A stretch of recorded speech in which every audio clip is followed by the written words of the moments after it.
views expressed on this program are those of the hosts, guests, and callers, and are not necessarily those of this station, its management, or other advertisers. You're listening to Transformation Talk Radio.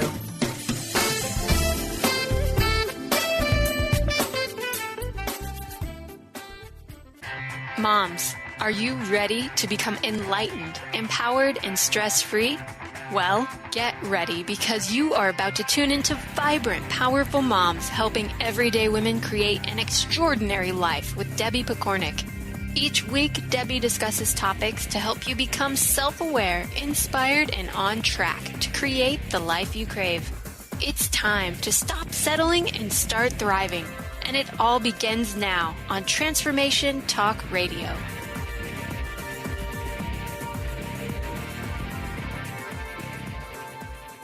Welcome to the Vibrant, Powerful Mom Show. I'm your host, Debbie Pokornik, and I have made it my mission to share information that can help you live a life that you love at work, at home, and at play.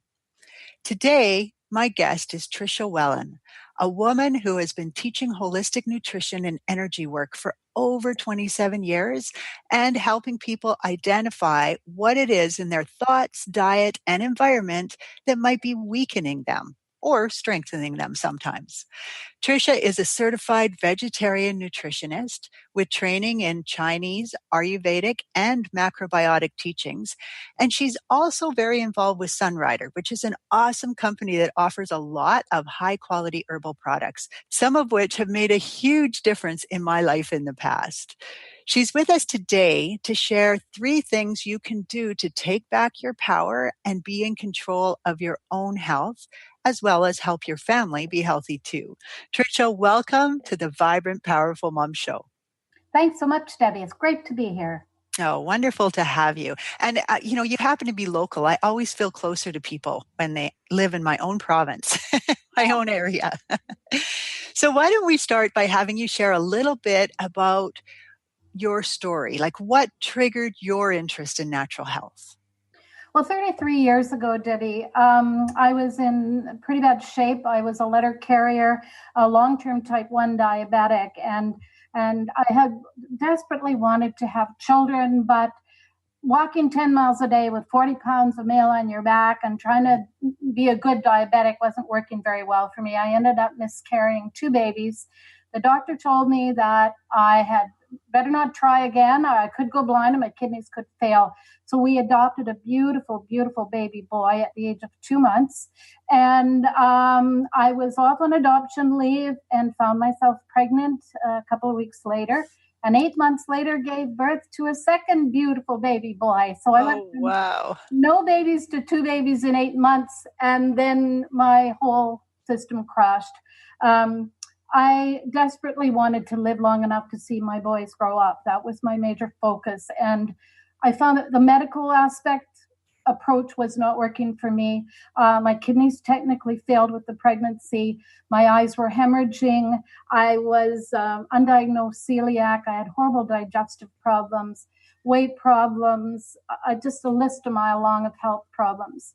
And so it was at that point that a friend of my husband's introduced us to the Sunrider foods, and I started eating the foods.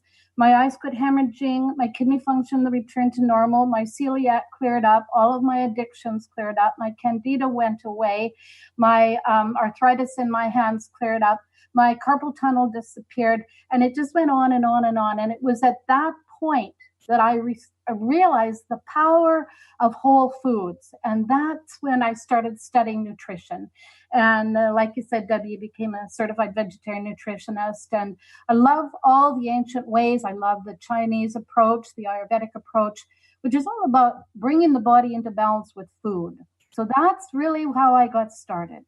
Wow, that is quite a story. And not a totally unusual one as far as the adoption goes, right? Where people you get the adoption all set up, and that's when you seem to relax enough or something that you get pregnant on your own. But the fact that you were able to carry it to term with all that stuff going on for you, obviously a little bit of a miracle baby there. Exactly. And I do believe, like I said, partly having our first baby, I wanted to live and be healthy for this baby. And that's part of what Yes. inspired my ability to carry the second baby as well. So it was awesome. Wow. The other thing I have to comment on when you talked about being a letter carrier and, carrying this 40-pound sack around, it made me think of my own backpacking and going through the Grand Canyon. And that, I know how hard that was. Mine was 42 pounds. I can't imagine anyone carrying that every day, all the time, everywhere as they worked. Wow. Yeah. Yikes. So what has been, I know probably Sunrider might even be the answer to this, but I'm going to ask you to go a little bit deeper into it. And what has been your most powerful tool in regards to helping people regain their health? Well, definitely, Debbie, the correct Sunrider foods, but also the Vitality Analysis Lab. Now, this is an independent lab in Edmonton, Alberta. I've been working with them now for over 27 years, and they do something called that vitality analysis using radionics or frequency testing. And from that, they can tell you everything going on in your body: acid alkaline balance, protein carb balance, heavy metals, candida overgrowth, how every system is working, how toxic every system is, your essential fatty acid balance, and which one is best for you. They also test you for 140 different table foods and whether a food is bringing you health or draining your health. Mm-hmm. And that to me has just been powerful. So that's how I found out that I was probably celiac. Had so many issues with gluten, and it's very common in a type 1 diabetic. But between the Sunrider foods, the vitality analysis testing, and I also did NATE. Now, Debbie, you're probably familiar with Dr. Shaoli Shi here in Winnipeg, and she does Nambudrapad's allergy elimination therapy using acupuncture and acupressure. So those were the 3 tools I used to clear up my celiac symptoms and all of my digestive problems. So those, I think, are just incredibly powerful tools. Okay, so when you're talking about your most powerful tool, then, are you talking about the vitality assessment, or you're saying all 3 of those are kind of equal? Well, for me, it was the Sunrider foods, but I think the vitality analysis was important because Sunrider foods is putting all these amazing foods in, but we really need to identify what is it that we're consuming that's maybe draining our energy, or what are we missing in this? What is the things that we might be missing that would be important to improve our health? And that's what the Vitality Analysis Lab really made a huge difference with. Yes. I had that test done many years ago. I've actually had it done more than once, but one of the times what it told me was I sent in, I guess, some of my water because I wanted to know what was going on, why I was still so drained with all the things that I was doing.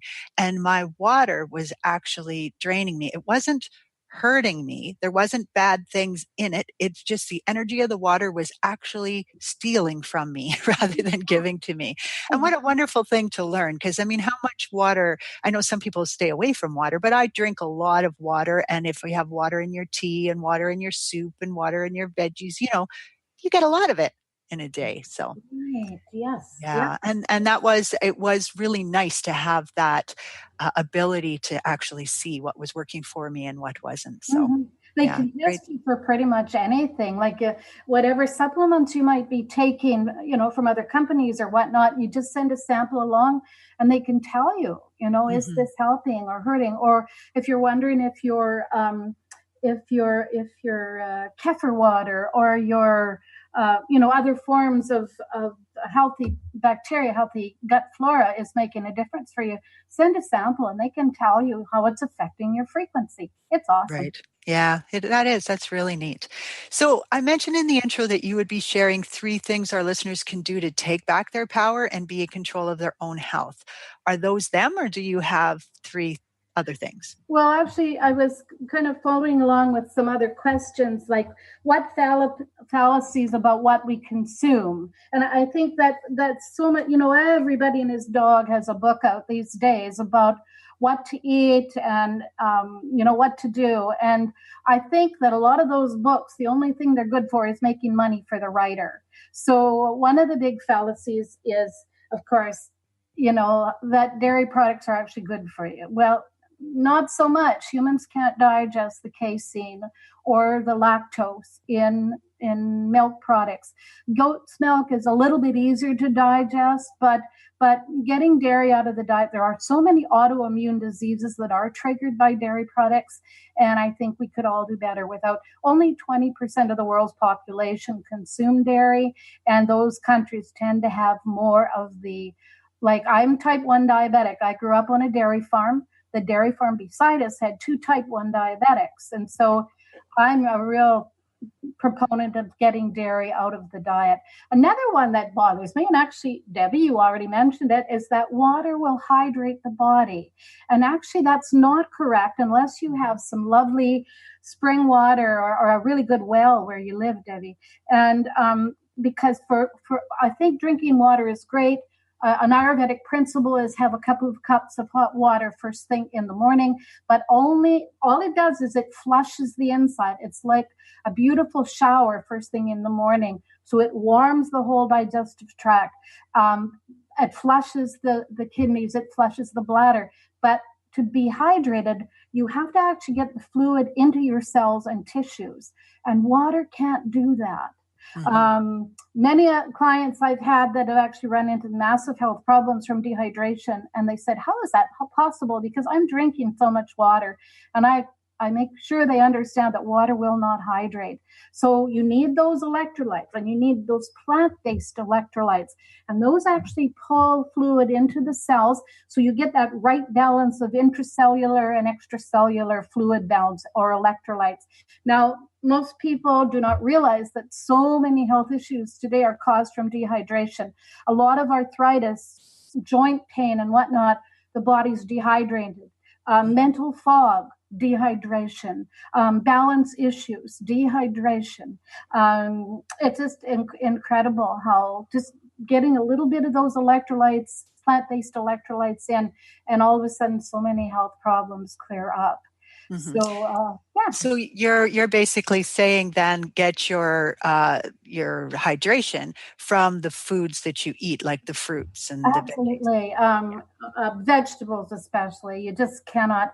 Debbie, if you ever did the food test on that vitality analysis, you would see that fruits really are not that great for people, except fresh lemon and melon. Those are so alkaline.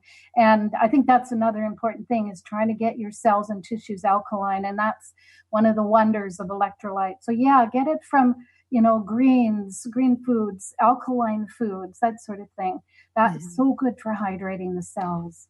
Well, I have to play the devil's advocate here a little bit, because I don't know if you're familiar with the medical medium, which is Anthony William, but he talks a lot about fruit and how there is this myth, this fallacy out there right now saying that fruit is not actually good for you.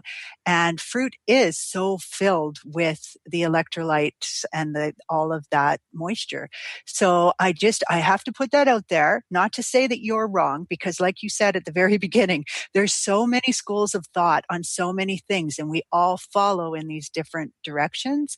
But I'm giving that to you as something to just mull over and look into a little bit more, because I think that the fruits actually do provide us with a lot of wonderful benefits. But again, that's just my thinking, and it's okay for your thinking to be different than mine. Yeah. That's what makes the world go round. Yeah. Being trained in Ayurvedic medicine, Debbie, we don't look at what's in a substance, what's in the plant. We look at the energy of it. So in Ayurvedic medicine, anything that cools the body might not be particularly good for somebody. So that's why there's a lot of fruit growing in Hawaii and the hot areas of the world, because fruit has a cooling energy to it. Mm-hmm. In Winnipeg here, especially in the wintertime, the last thing we should be doing is eating fruit, because our body is already struggling to try and stay warm, and fruit is very cooling. Now, also, as a type 1 diabetic, I can't eat a lot of fruit because it does raise my blood sugars. So I'm coming at it from a slightly different angle. True. One of my clients came to me, and she was really struggling with her weight. And she said it was summertime, there was a lot of fruit, it wasn't real expensive, so she was eating a lot of fruit, and she just wasn't losing weight. And also her blood sugars were going up and up and up. And so I told her, I said, cut back the fruit to 1 piece a day. And she did, and blood sugars went back to normal, and she started losing weight again. So we have to remember, fruit is a simple carbohydrate, and simple carbohydrates tend to cause weight gain. So again, look at a food not for what's in it, but the energy or frequency that it brings to the energy or frequency of the body. Mm-hmm. Yeah. Interesting. So what was the third thing then? Because you said there was the hydration piece, and now I'm forgetting what your first one was, even though it was a really good point. What was your first point? Well, about dairy being... Of course, about dairy. And what is the third one? One that's really good is, what is the main cause of obesity? And a lot of people think, well, if I change my diet or if I exercise more, that's going to make a difference. But it's actually not. The main cause of obesity is emotional issues. Mm-hmm. And so I think that would probably be one of my most powerful tools as well. And I believe that fear is probably the biggest cause of obesity, because when we're afraid of a relationship, or we're afraid of success, or anything in our life that's causing us fear, maybe it's a bad marriage or an abusive marriage or something, we will build this fluffy fat fort, an FFF around us. And that fluffy fat fort is there to protect us. So until we can kind of get rid of the fear and realize that we are safe and we're in a wonderful, wonderful place, sometimes people will struggle to lose weight. Mm-hmm. And of course, we know that a lot of what we eat causes weight problems. Food sensitivities is a big one. And with that, the big ones are wheat, dairy, tomatoes, red meat, pork, sugar. Those all cause inflammation in the body that will show up as weight gain. Also, coffee and caffeine. Caffeine raises your cortisol levels. And when cortisol levels go up, the body stores fat around the middle.